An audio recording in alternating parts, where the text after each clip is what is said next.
lo que vamos a ver hoy es el último trabajo en unidad temática 2, donde básicamente se ven todos los modelos que vemos durante el año, o gran parte de ellos.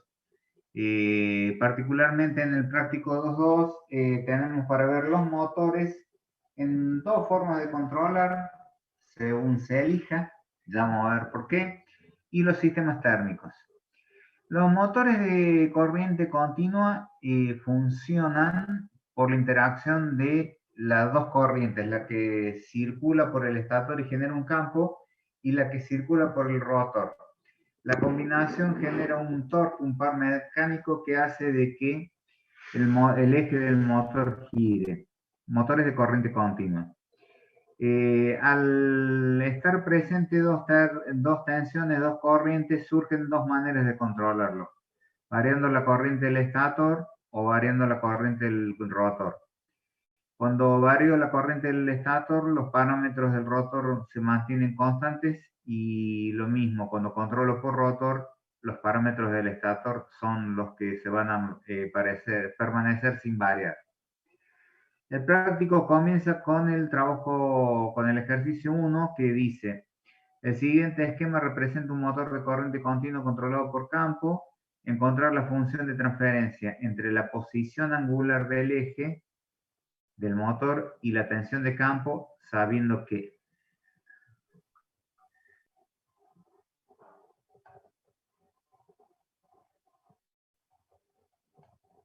el par del motor es proporcional al flujo en el entrehierro y a la corriente del inducido. El flujo en el entrehierro es proporcional a la corriente de campo. La corriente del rotor es constante. Estos enunciados nos van a servir para poder ir armando las funciones de transferencia o que constituirán el diagrama de flujo de este motor de corriente continua, que en este caso lo vamos a estar controlando por campo. Lo que vamos a variar es la corriente de campo, y lo que vamos a mantener constante es la corriente del rotor o del inducido.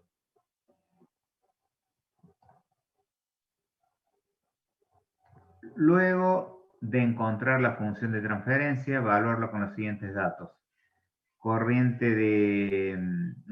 La inductancia del bobinado de campo 20 henrios, la resistencia de ese bobinado 120 ohms, el momento de inercia del rotor 1,35 kilogramos por metro cuadrado, y la fricción viscosa, que muestra 0,667 Nm segundo sobre radian.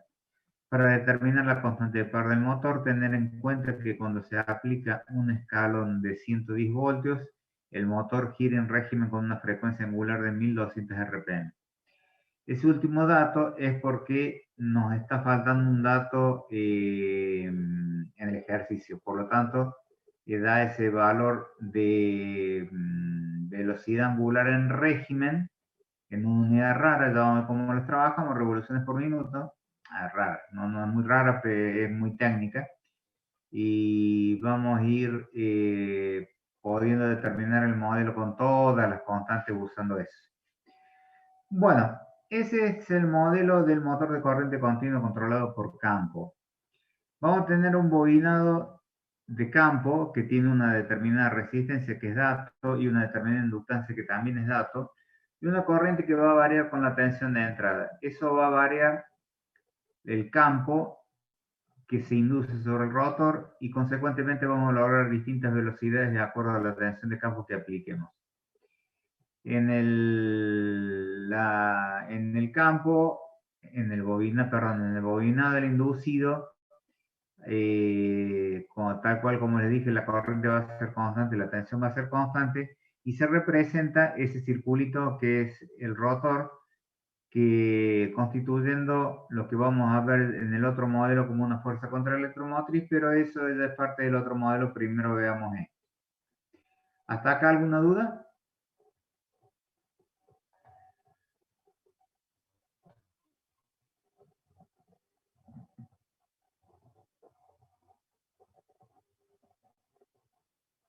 Ninguna, profe. Bueno, muchas gracias, chicos. La ecuación de malla de entrada es el bobinado de campo del motor de corriente continua controlado por campo. lo estoy leyendo directamente. Si ustedes ven, la tensión de campo es igual a la resistencia por la corriente de campo más la tensión que cae sobre el bobinado de campo, que es la inductancia por la diferencial de la corriente tomada con respecto al tiempo. Aplicando transforma de Laplace, la transforma de Laplace drf por idf es rdf por idf de s. Y para el caso de la derivada, como estamos sacando función de transferencia, las condiciones iniciales son nulas. Por lo tanto, recuadrado la forma o la función de transferencia de esa primera malla. La corriente de campo transformada sobre la tensión de campo transformada es la inversa de la inductancia de campo sobre S más la resistencia de campo sobre la inductancia de campo.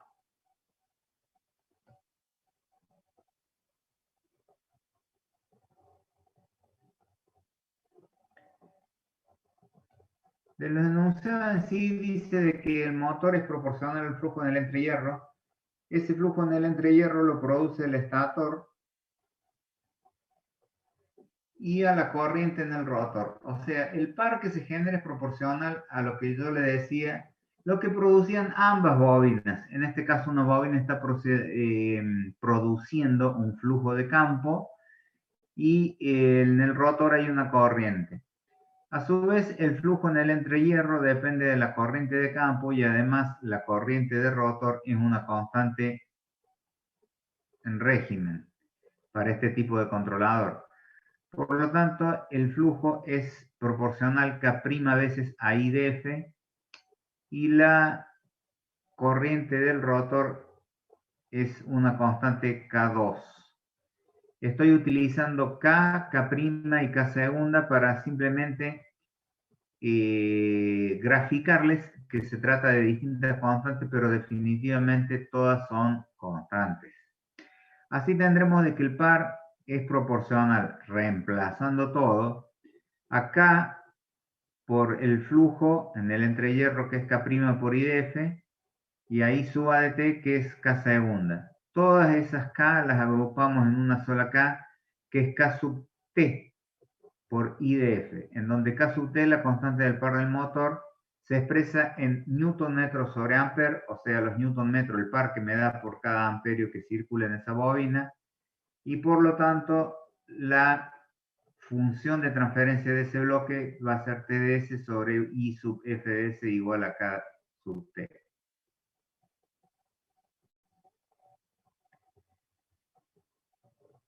Finalmente, hemos hablado ya de dos bloques. Recuerden el primero de la malla, el segundo de la transformación de energías, digamos, en el cual esa interacción entre las corrientes genera un movimiento. Finalmente, ese movimiento va a caer en una dinámica rotacional. Según los datos que tenemos, este motor tiene básicamente momento de inercia y fricción viscosa, es decir, suponemos que la torsión del eje es despreciable. Por lo tanto, aplicando la transforma de Laplace, el par del motor transformado es J por S cuadrado por tita de S más B por S por tita de S, teniendo en cuenta de que el par es J veces proporcional a la aceleración angular más B veces, B larga veces, proporcional a la velocidad angular. En donde tita de S, desde luego, la transformada de tita de T. La transformada del desplazamiento angular. Por ello definimos la transformada de la velocidad angular como tita punto de S y es la transformada de Laplace de tita punto de T, que a su vez es algebraicamente en el dominio de la variable S igual a S por tita de S. ¿Entendieron esa parte?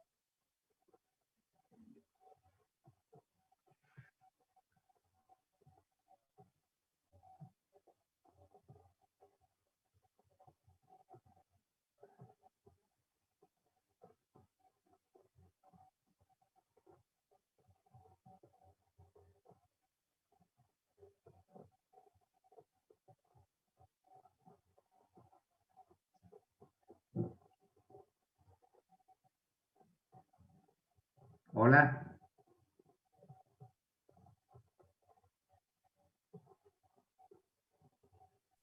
Sí, Hola. se entendió. ¿Se entendió? Bien, perfecto.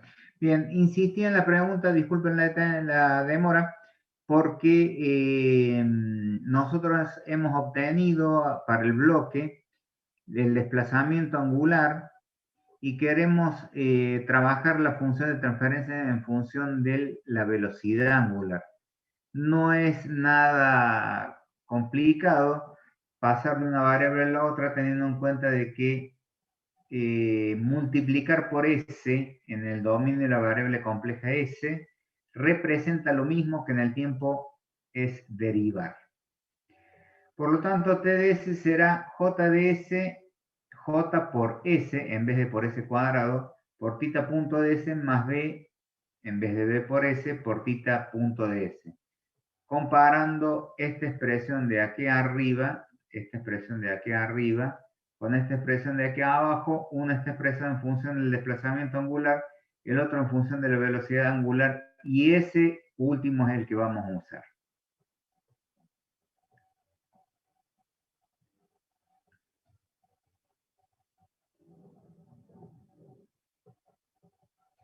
El diagrama de bloques completo es 1 a 1. Entramos con la tensión de campo, tenemos el bloque correspondiente al bobino del campo, el bloque correspondiente al par del motor y el bloque correspondiente a la dinámica rotacional del sistema, en donde la salida es la velocidad angular. Entramos con tensión de campo y salimos con velocidad angular. Se trata de un diagrama en bloques de una función de transferencia de lazo abierto. El diagrama de bloque corresponde a una función de transferencia de lazo abierto. La función de transferencia total es tita punto sobre sub f de s es igual a kt sobre jlf, bueno, las dos constantes de tiempo, la eléctrica y la mecánica. Dimensionalmente es en radianes sobre voltios por segundo. Multiplicando esos dos monomios del denominador, la constante es la misma sobre s cuadrado más rf sobre lf más b sobre j por s, más la constante br sub f jl sub f. Esa es la función de transferencia de un motor de corriente continua controlado por campo. ¿Hasta aquí alguna duda, chicos?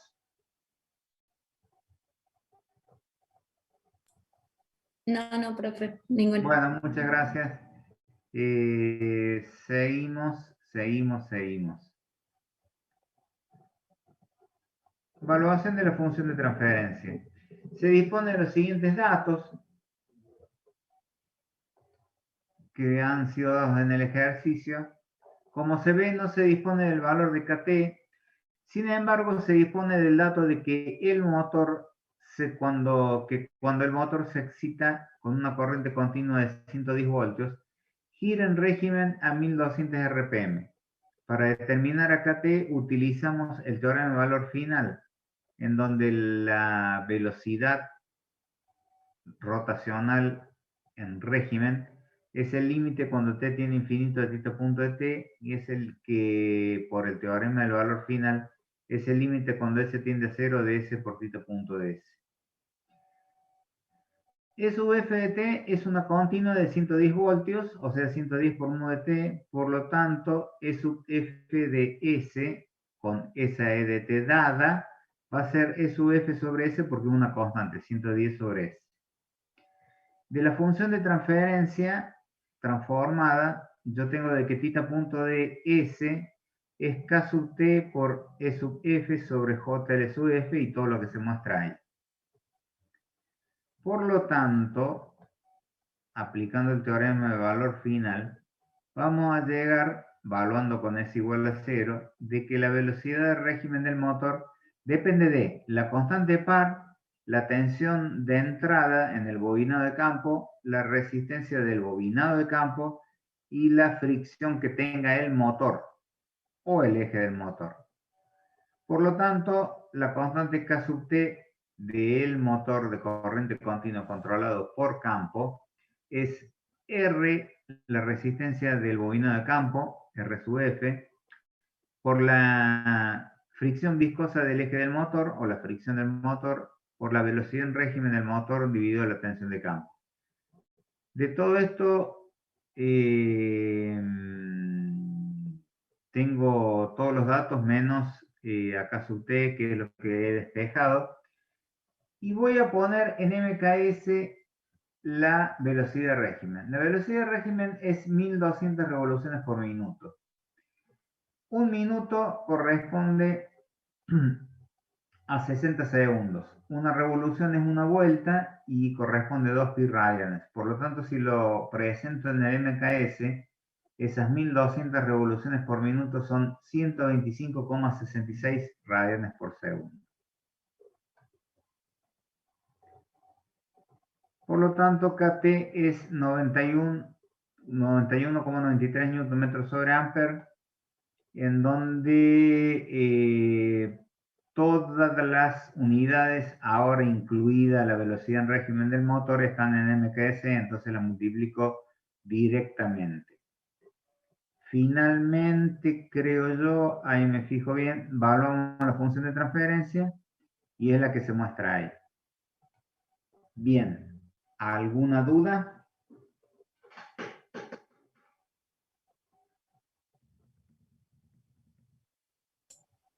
No, profe, ninguno. Bueno, resumiendo, se tenían todos los datos menos uno. Para obtener ese dato nos mostraron un ensayo sobre el motor. Obtuvimos ese dato y evaluamos la función de transferencia que responde a un modelo.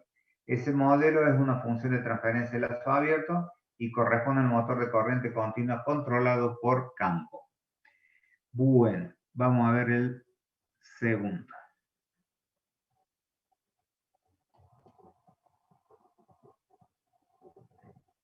El segundo.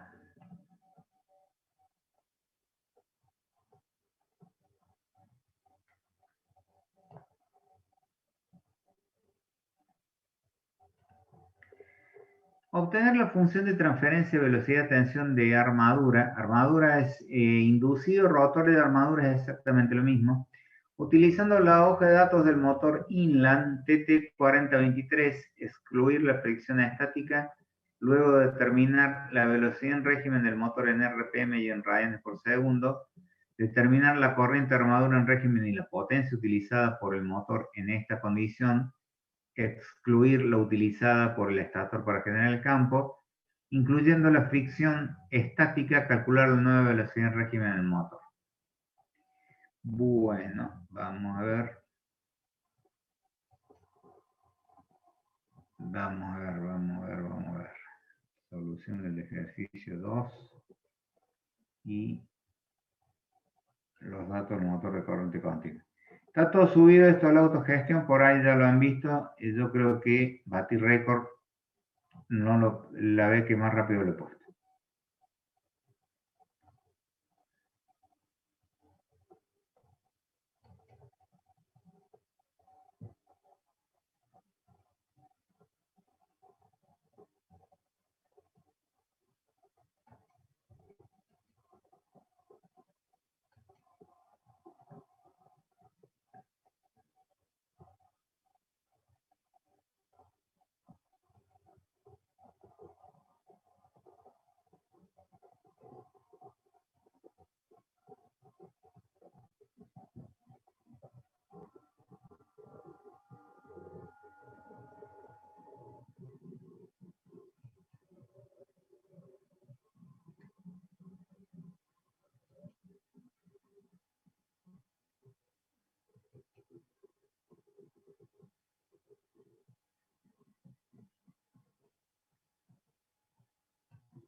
Bueno, el motor de corriente continua controla por armadura rotor inducido. Este es el esquema del motor de corriente continua controlado por armadura. En este caso, lo que se varía es la corriente del rotor y la del estator se mantiene constante, que es ese bobinado que se ve así cruzado en la parte superior derecha. Acá está la malla es un poco cambiada. Tiene como el otro bobinado una resistencia y una inductancia, Y el rotor cuando genera cuando rota en el campo del estator, genera lo que se llama una fuerza contraelectromotriz, que es opuesta a la causa que la produce, y la llamamos E sub V de T. Desde luego el motor tiene su dinámica con J y con B, y hay un par que desde luego se genera y mueve todo el conjunto. La ecuación de malla ahora es, vamos a dejar la malla, ahí está. La tensión E sub A menos E sub B, porque una es para un lado, la otra es contraria, fíjense cómo están puestos los positivos y los negativos. Entonces, E sub A menos E sub B es la tensión que cae en la resistencia más la tensión que cae en la inductancia. Trabajando un poquito algebraicamente y aplicando transforma de Laplace, llegamos a que la corriente del rotor sobre la tensión del rotor menos la fuerza contraelectromotriz es la inversa de la inductancia del bobinado del rotor sobre S más RA sobre L sub A. Todo eso que les escribí, recuadrado de esa función de transferencia, la grafico en bloques como se muestra inmediatamente abajo. Es decir, una tensión que entra positiva, otra que viene negativa del lado de la realimentación. La resta de esas dos tensiones ingresa al diagrama en bloques y tengo a la salida del diagrama en bloques la corriente en amperes. ¿Está claro? Esto es fundamental porque este es característico de este motor. Pregunto vuelta si se entendió.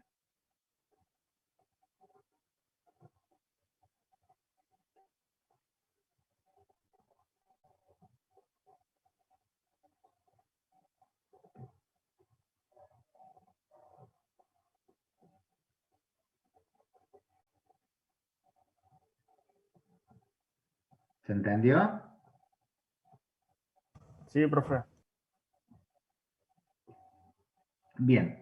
La constante para el motor es lo mismo que para el motor de corriente continua, controlado por campo, y la mecánica rotacional es exactamente igual. Eso no cambia nada. E sub B de T es la fuerza contraelectromotriz. Tensión que se genera en las espiras del motor al girar en un campo mientras por el mismo circula una corriente. Esta tensión es proporcional a la velocidad del rotor. Es decir, esa tensión, esa fuerza contraelectromotriz es K sub B veces la velocidad del motor. Por lo tanto, puesto en forma de función de transferencia a través de la transforma de Laplace, es lo que se muestra ahí. El diagrama completo es el que se muestra a continuación. Como ustedes ven, es un lazo cerrado. No es de que haya un sensor por fuera del sistema que realimente nada. Intrínsecamente el sistema, propiamente el sistema, es un lazo cerrado en sí mismo. Bueno, por lo tanto, la función de transferencia es un poco más difícil algebraicamente de calcular porque tiene el formato de un lazo cerrado que tiene un paso directo en la parte superior y sobre, que es el GDS, sobre 1 más GDS por HDS, que es lo que se muestra abajo, y todo el firulete da eso que se muestra ahí. Y esa es la función de transferencia de un motor de corriente continua controlado por inducido.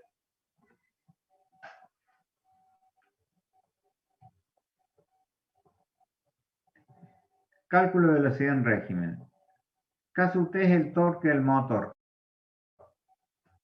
que es 0,89 Nm sobre Ampere, y es K sub T torque sensibility.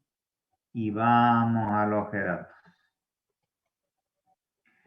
En los de datos hay parámetros de este motor que es especial para controlar. El TT4023 es el de estas 5 columnas, el tercero, justamente el central. Hay parámetros del motor de corriente continua y parámetros de mecánicos. Y en general, todas las características que sean necesarias para el motor en sí. Acá hay 5 modelos particularmente. Bueno, para el que nos interesa, el torque sensibilifica sub T, la constante de par del motor, nos viene dado en dos unidades, en libras sobre pie, en libras por pie sobre amper, unidad inglesa, y newton metro sobre amper, que lo vamos a escoger como 0,89, que es lo que hemos elegido porque es lo que nos conviene, ya que la hoja de datos nos presenta ese número en MKS. Bien, J es la inercia del rotor. Eso lo vamos a ver al último. J como rotor inercia, inercia del rotor. En libras por pie por segundo cuadrado o en kilogramos por metro cuadrado, nos conviene desde luego esa unidad. Para esa unidad vale 0,016, que es lo que vamos a usar. La inductancia aparece como L sub M y es directamente nombre de inductancia. En la hoja de datos vale 4 milihenrios. Eso está al principio, creo yo.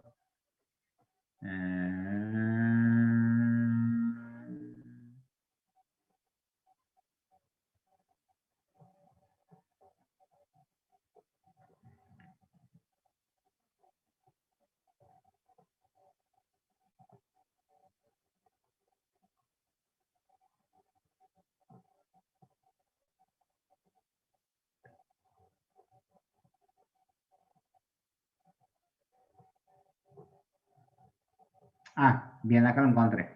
Aparece como inductancia con una tolerancia en más o menos 30%. Su símbolo es L sub M y está en milihenrios, vale 4 milihenrios.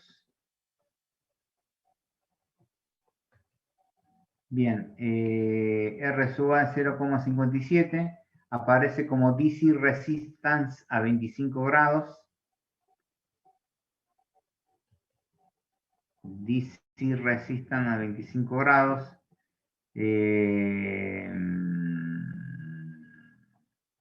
Acá está, con una tolerancia del más o menos 12,5%. Su valor es ohms y está en 0 y vale para este tercer columna, para nuestro motor, 0,57. B es 0,15 Nm sobre kilo RPM. Aparece como visco damping y no está en unidades MKS. No está en unidades MKS. Visco, eso estaba el último, creo. Visco damping, sí. Está en libra por pie sobre kilo RPM, inglesa propiamente dicha, y newton metro sobre kilo RPM. Lo mejor que podemos hacer es elegir newton metro sobre kilo RPM, que vale 0,15, y transformarlo. Entonces, ese único parámetro no está en MKS, entonces lo vamos a transformar. B vale 0,15 Nm sobre kilo RPM. El kilo RPM corresponde a 10 al cubo, 1000 revoluciones por minuto. Entonces simplifico kilo RPM con kilo RPM. La revolución corresponde a 2 pi radianes. Los 60 segundos, por supuesto, son 1 minuto. Simplificando todo, queda un valor muy chico, 1,43 por 10 a la menos 3 newtons segundos sobre metro. Finalmente pasa algo parecido para la constante de fuerza contraelectromotriz. En la hoja de datos aparece como BAC no sé cuánto. A ver, vamos a ver. Acá está BAC IMF. Fuerza contraelectromotriz constant en más o menos 10%. K sub B está en voltios kilo RPM y vale 93,7 para nuestro motor. Entonces transformamos esos 93,7 en 0,89 voltios segundo sobre radian en el MKS. Bien. ¿Qué es lo que pasa con esto? Ya tenemos todo. Evaluamos la función de transferencia.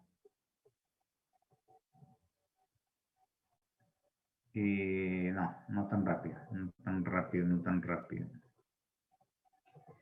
Bueno, el ejercicio pregunta cuál es la velocidad en régimen cuando se le aplica una tensión de entrada de 150 voltios de corriente continua. O sea, 150 por mu de T, cuya transformada es SUA sobre S, SUA es 150. Bueno, vamos trabajando de a poco el valor final, de acuerdo al teorema del valor final, algo parecido que hicimos en el ejercicio anterior. Y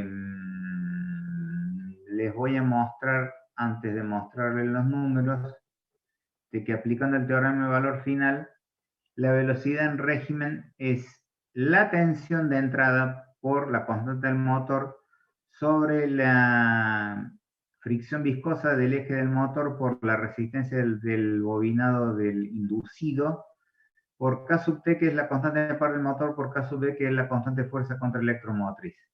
Eso da 168,98 radianes por segundo, que si lo pasamos a RPM es 1614 RPM. Bien, hemos hecho la primera parte, que preguntaba la velocidad. La segunda parte del ejercicio... Ay, cerré el ejercicio, me parece.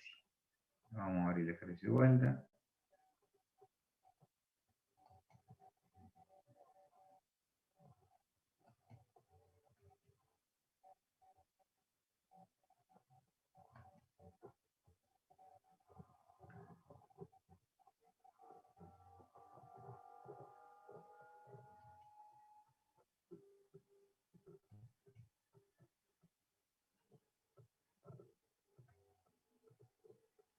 El ejercicio pedía la velocidad en régimen del motor en RPM y en radianes por segundo, le hemos dado ambos valores. Después dice, determinar la corriente de armadura en régimen y la potencia utilizada por el motor.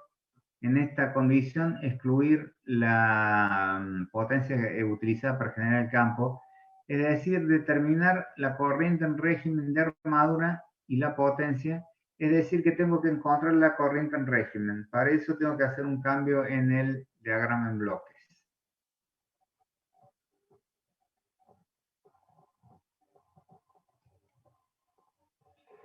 Bueno, vamos bien hasta ahí, porque ahora vamos a entrar en otra parte que por ahí tiene su complicación. ¿Entienden hasta ahí? Sí, profe, sí se entiende. Bueno, se pide la corriente en régimen del rotor y el consumo del motor sin carga, porque no tiene puesta ninguna carga, esa es la condición especial, está rotando en vacío.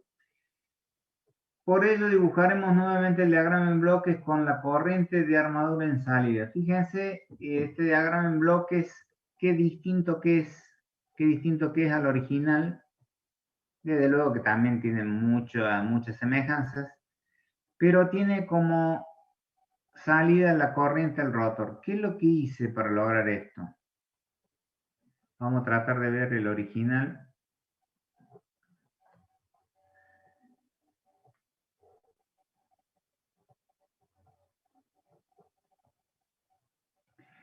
En el original la salida era la velocidad del eje del motor. Ahora, estoy tomando como salida la corriente del motor, porque quieren saber cuánto vale en régimen. Si me preguntan cuánto vale en régimen esta corriente del motor, lo que más me conviene es tenerla como salida para poderla trabajar bien.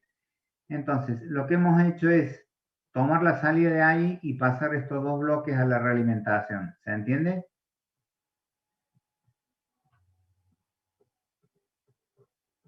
Ahí se ve claramente de que los otros dos bloques están en la realimentación. Bueno, esto hay que operarlo matemáticamente y tener en cuenta que hay una tensión de entrada de 150 voltios y eso hace que la corriente, después de hacer todo el desarrollo algebraico, es 270 miliamperes.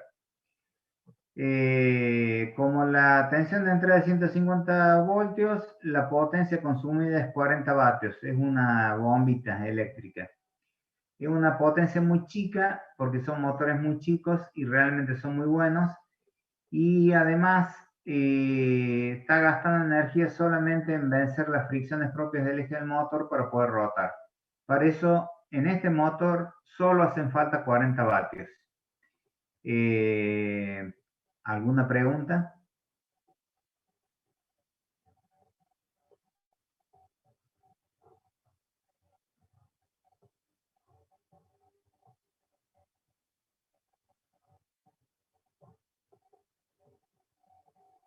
¿Alguna pregunta, chicos? ¿Algo quieren que repita? No, profe, ninguna pregunta. Bueno, muy bien. Última parte de este ejercicio, la más compleja. Incluyendo la fricción estática, calcular la nueva velocidad en régimen del motor.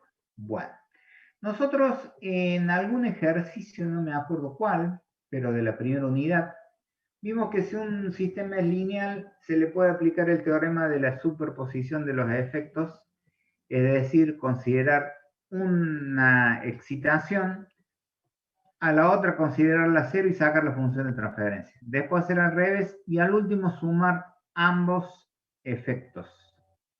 Eso uno se puede dar el gusto de hacer eso, porque está trabajando con un sistema que considera lineal e invariable en el tiempo.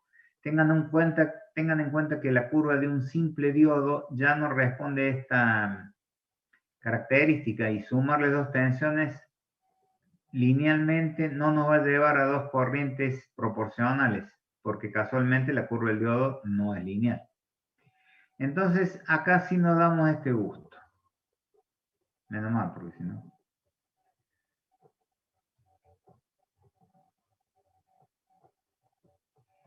¿Qué es la fricción estática? Lo voy a llevar un ratito al hoja de datos y les voy a hacer una pregunta.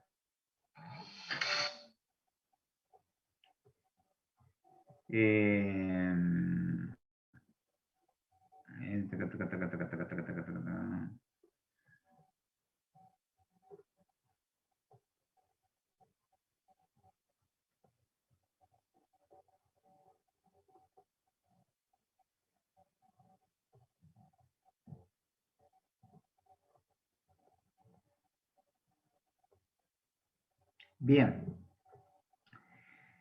Donde están los parámetros de las últimas filas, está lo que se llama fricción estática, static friction, T sub F en libras por pie o newton metro.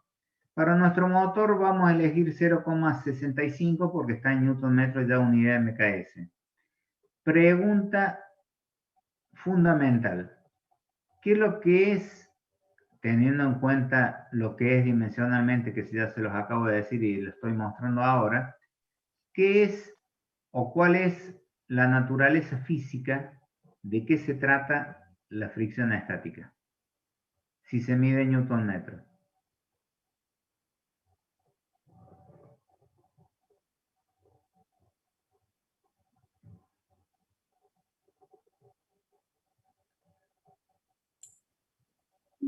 ¿Una fuerza?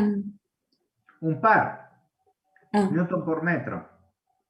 Es un torque, es un par. Es un par de que te lo da el fabricante para decirte que, ojo, ten en cuenta de que este motor trabaja si hubiera un freno permanente de tantos newton metros. Profe, ¿se ajusta la fuerza contra electromotriz? ¿Cómo? Perdóname. ¿Se ajustaría como una fuerza No, contra electromotriz? no, es en ese sentido mucho más simple lo que acabas de decir. Espérame un cachito que ya te muestro el nuevo diagrama en bloque. Es simple, háblelo de lo del teorema de la superposición de los efectos, porque casualmente lo vamos a tratar de esa manera. Y solución 2 ya está vieja. No, sigue siendo el ejercicio 2. Bien, en el diagrama en bloques, para el compañero que preguntó, Y la fricción estática lo voy a meter como una perturbación y con un detector de error. Ahí está T sub F de S Newton metro. ¿Por qué la pongo ahí? Pregunta. ¿Por qué la pongo ahí y no en otro lado?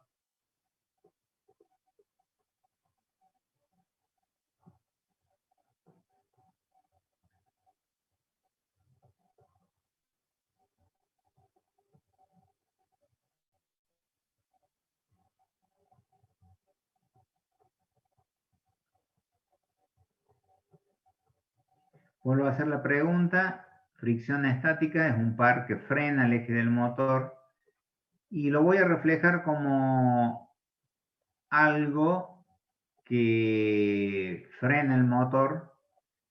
Su naturaleza es par y lo he puesto en ese punto en el diagrama del bloque. La pregunta la concreta es ¿por qué lo he puesto en ese punto?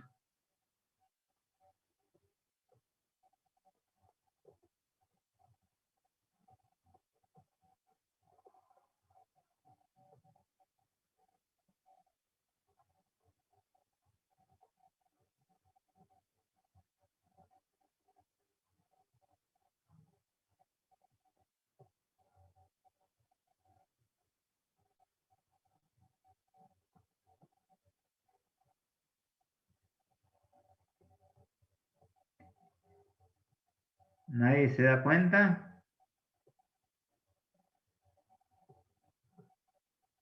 La verdad no. Bueno, perfecto, ningún problema. Lo he puesto ahí por la sencilla razón de que lo que hay a la salida de K sub T es un par. Entonces, si voy a comparar un par, tengo que insertarlo en el diagrama en bloque en donde exista par. Tengo que comparar el par que frena la fricción estática con el par que origina SUA, la tensión a la entrada. Entonces, como ahí hay par, cada vez que debo poner una perturbación, esto no es ni más ni menos que eso, tengo que ponerlo en el punto del bloque que corresponde y va a corresponder simplemente cuando tenga que comparar magnitudes del mismo tipo. Acá voy a comparar Newton metro con Newton metro, por eso está puesto ahí. Bien,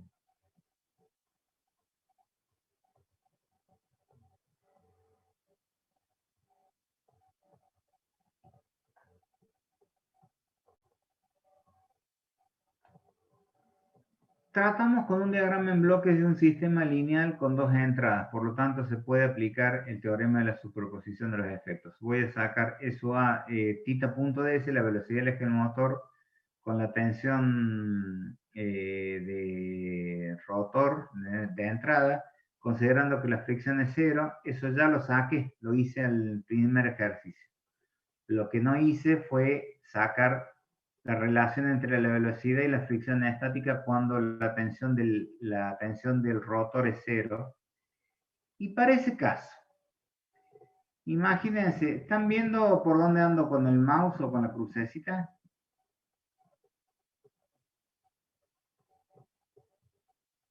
¿O no lo ven? Sí, sí se ve, pero no con una luz. Bien, Se ve no sé hacerlo con una luz. Les preguntaba por la flechita. Esa sí, no se entrada, ve con la imaginen que ahora flechita, es que es cero. como un signo más. Eso es. Bueno, si tienen tan buena vista y lo pueden ver, me alegro muchísimo. Estoy redondeando alrededor de su ADS. Esa ahora va a ser igual a cero.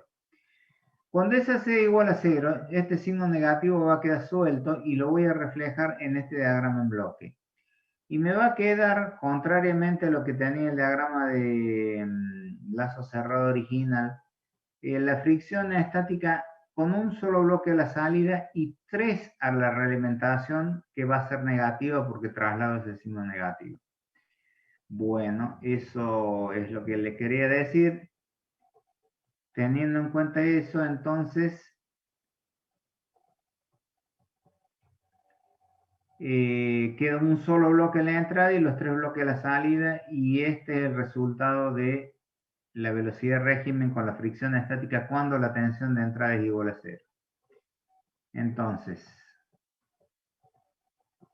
ese es el quilombo grande que queda al último. en donde voy a considerar que la fricción estática es negativa porque frena el eje del motor, y ahí se ve íntegramente toda la expresión algebraica de una y de otra. Para decir que la velocidad tiene dos componentes, una que intenta mover y otra que intenta frenar. Ahora vamos a calcular ambas en régimen y nos vamos a dar con lo siguiente. De que antes daba 168 y pico y ahora da casi 168. Es decir, afecta solo un 0,64% del valor calculado sin considerar la fricción estática. Entonces, si no vamos a hilar tan fino, es demasiado lío considerar la fricción estática para este caso en particular. Pero en determinadas condiciones puede ser importante y esta es la manera en la cual debe tenerse en cuenta. ¿Está claro?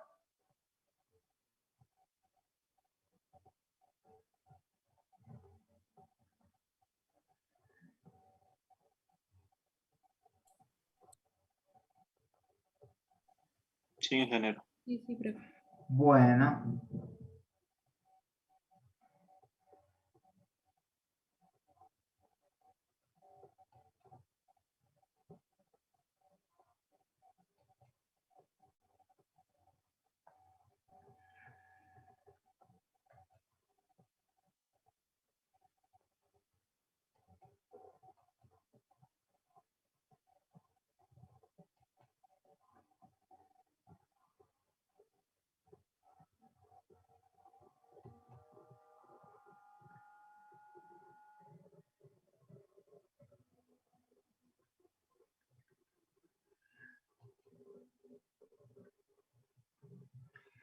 Último ejercicio.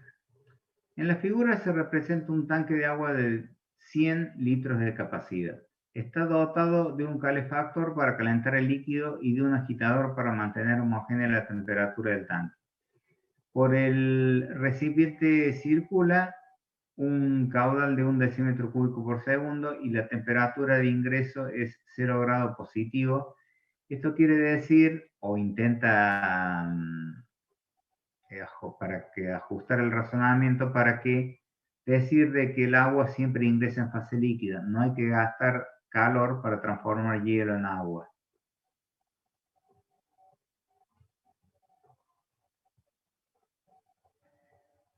Se dispone además de un amplificador de potencia para alimentar el calefactor cuya función de transferencia potencia-tensión con el calefactor conectado es 1000 sobre S más 0,1 vatios por cada voltio.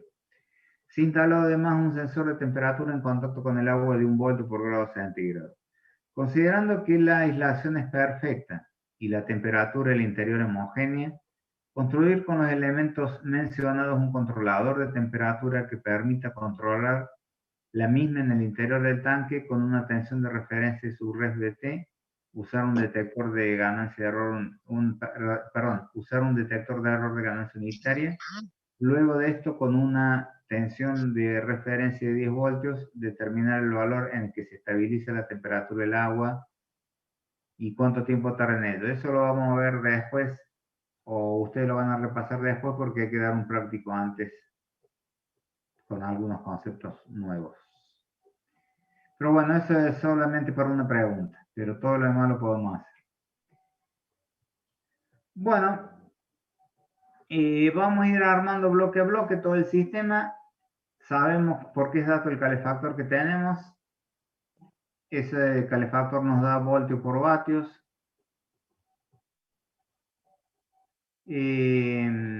Para calentar el agua hay que llevar al sistema a cantidad de calor, porque vamos a calentar una sustancia líquida. Y la transformación entre calorías y joules es la que se muestra ahí. Una caloría es 4,186 joules. Por lo tanto, Q de T, la cantidad de calor, es igual a una caloría por 4,186 joules por vatio, en donde Q de T es la cantidad de calor y W de T es la energía eléctrica. Perdón, no dije potencia, es energía. Estamos calculando vatios, estamos comparando joules y calorías, no vatios, joules y calorías. Pero no me interesa tener ese dato en esa forma, entonces vamos a derivar miembro. Y la cantidad de calor derivado respecto al tiempo va a ser h de t, que es el flujo de calor, y la derivada de la energía eléctrica tomada con respecto al tiempo va a ser P de T, que es la potencia, y la relación entre ambas va a ser una caloría sobre 4,186 julios, en donde H de T es el flujo de calor y P de T es la potencia eléctrica. Por lo tanto, en el tiempo, la cantidad de calor es 0,24 por la potencia, aplicando transforma de Laplace y poniéndolo convenientemente, ahí tenemos lo que vamos a poner en el bloque. Vayan recordándolo, después vamos a armar el bloque como el caso anterior. El sistema térmico. El sistema térmico no nos complica mucho. Vamos a trabajar por analogías. Vamos a decir que la resistencia eléctrica es algo equivalente a la resistencia eléctrica, lo mismo con la capacidad, que la corriente es equivalente al flujo de calor y que la tensión es equivalente a la tensión a la temperatura, o diferencia de potencial a la diferencia de temperatura.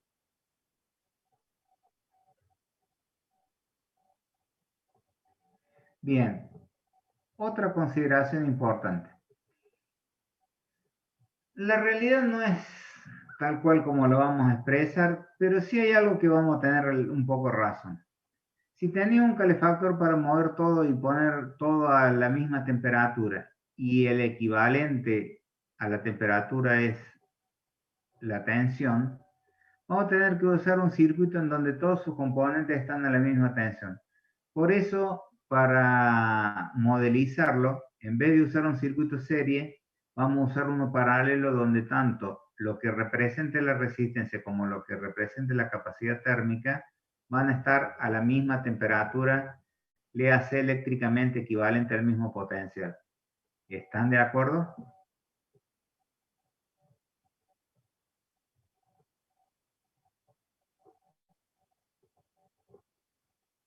Profesor, ¿sería similar a una termocupla? No, la termocupla es lo que tenés para medir la temperatura adentro. Esto es, bueno, la termocupla tiene un comportamiento de un sistema térmico tal cual como lo que estamos mostrando. Esto es un poquito más abarcador del sistema completo. Es para representar qué pasa al agua cuando la calentas, ni más ni menos. Y estamos dando el modelo de un sistema térmico. La pregunta era, o la decisión es, usar un sistema en paralelo o uno en serie. Que tiene que ser RC, no hay ninguna duda.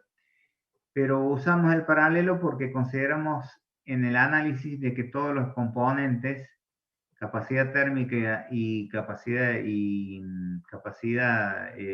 resistencia térmica, están a la misma temperatura, por eso vamos a un paralelo. ¿Y qué es lo que no tiene que ver con la realidad? Que en el agua son todos parámetros distribuidos. Entonces nosotros lo estamos considerando acá como parámetros concentrados, como que tienen una resistencia y una capacidad separada. Es lo que tenemos, lo vamos a hacer así, pero se trata de parámetros distribuidos. Y usamos un paralelo porque todo está a la misma temperatura, le hace a la misma tensión. Eso es lo que quiero que les quede claro. ¿Está claro?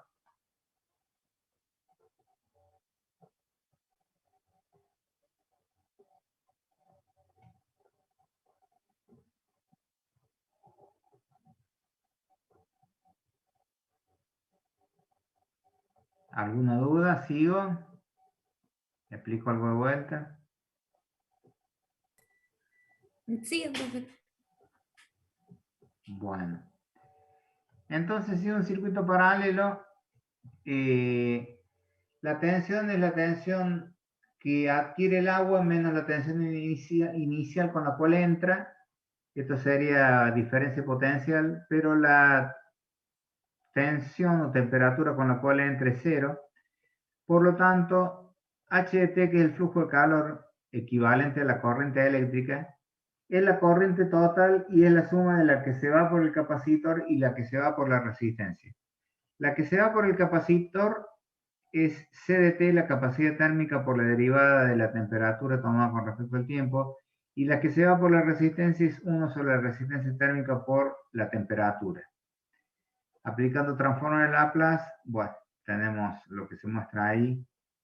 Y acá tenemos el circuito térmico propiamente dicho en grados, dimensionalmente en grados por segundo sobre calorías, con esa fórmula.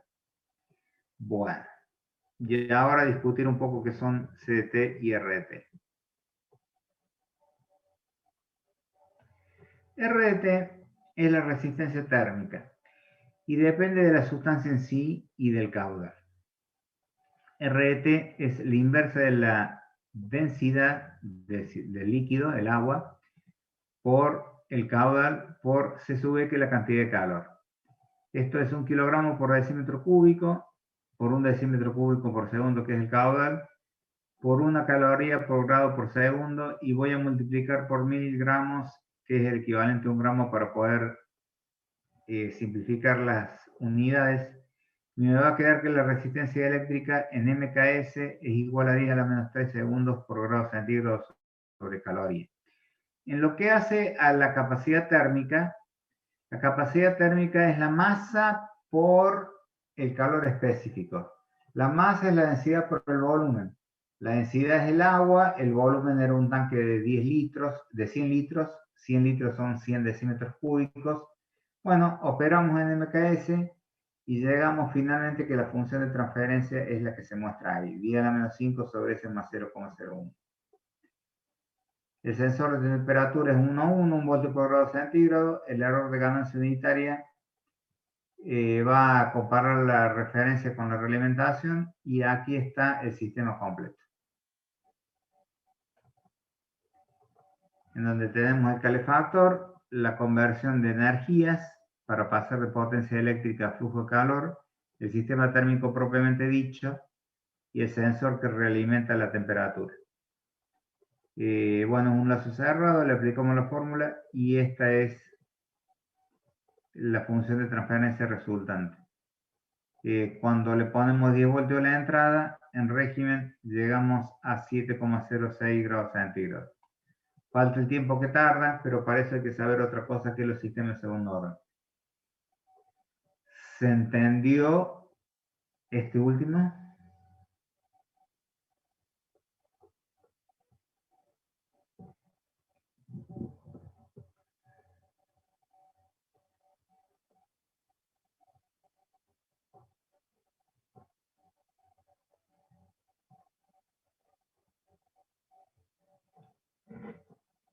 ¿Alguna pregunta?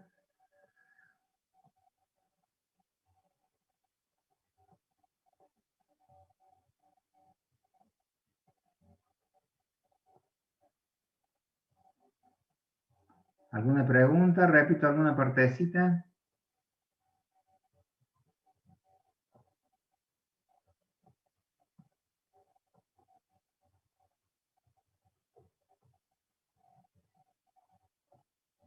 ¿Me escuchan?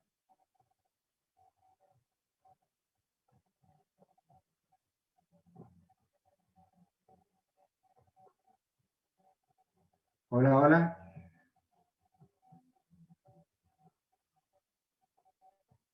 Todo claro, profe. Ah, bueno, muy bien, chicos. Bueno, eso es todo el práctico, chicos. Las cosas están subidas a autogestión. Ya vamos a ver cómo hacen las grabaciones. Lo estoy grabando y se me están guardando por lo menos en la máquina. Ya vamos a ver, no se preocupen. Y bueno, nos vemos el martes que viene, que no es feriado, no es nada. Perfecto, profe. Perfecto, Muchas profe. Nos gracias. vemos. Bueno, muchas gracias, chicos. Nos vemos. Chao, profe. No, profe.